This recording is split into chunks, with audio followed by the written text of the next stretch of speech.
एक दिन एक शराब पीने वाले व्यक्ति एक संत के पास गया और विनम्र स्वर में बोला, गुरुदेव, मैं इस शराब के नशे से बहुत ही दुखी हो गया हूँ।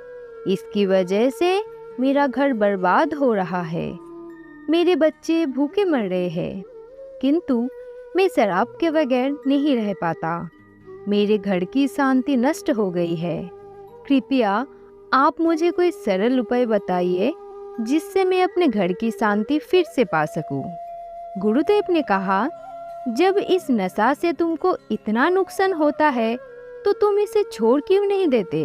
व्यक्ति बोला, गुरुजी, मैं शराब को छोड़ना तो चाहता हूँ, पर ये मेरे खून में इस कदर समा गई है कि मुझे छोड़ने का नाम ही नहीं लेता। गुरुदेव ने मन में कुछ सोचने के बाद हंसकर कहा, कल तुम फिर आना, मैं तुम्हें बता दूंगा कि शराब कैसे छोड़नी है। दूसरे ही दिन निश्चित समय पर वो व्यक्ति गुरुजी के पास आया। उसे देख गुरुजी झट से खड़े हुए और एक पेड़ को कसकर पकड़ लिया। जब उस व्यक्ति ने गुरुजी को इस दशा में देखा तो कुछ समय तो वो मौन खड़ा रहा, पर जब काफी देर बाद भी गुरुजी ने पेड़ को नहीं छोड़ा तो उससे रहा नहीं गया और वो पूछ बैठा कि गुरुदेव, आपने फालतू में इस पेड़ को क्यों पकड़ रखा है? गुरुदेव ने बोला, वत्स, मैंने इस पेड़ को नहीं पकड़ा है, ये पेड़ मेरे शरीर को पकड़े हुए है। मैं चाहता हूँ कि ये मुझे छोड़ दे, किंतु ये तो मुझे छोड़ ही नहीं रहा। वो व्यक्ति गुरुदेव की बात सुनकर आश्चर्यचकित हो गया। वो बोले, गुरुदेव, मैं शराबी जरूर हूँ, मगर मूर्ख नहीं। आपने ही जानबूझकर इस पेड़ को कसकर पकड़ रखा है। ये तो निर्जीव है, ये आपको कैसे पकड़ सकती है? यदि आप दृढ़ संकल्प कर ले तो इसी वक्त इस पेड़ को छोड़ सकते हैं।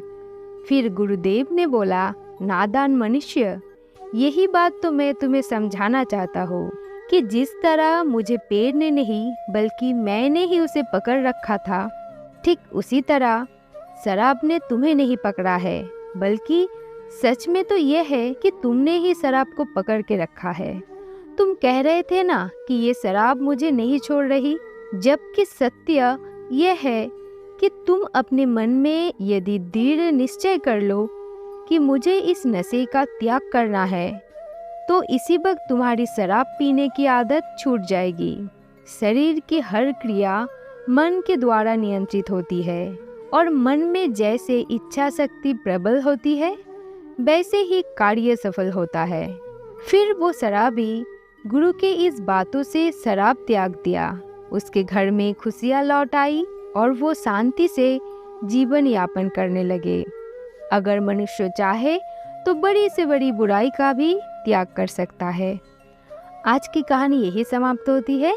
अगर आप लोगों को मेरी वीडियो अच्छा लगता है तो वीडियो को लाइक कीजिए और चैनल को सब्सक्राइब कीजिए। धन्यवाद।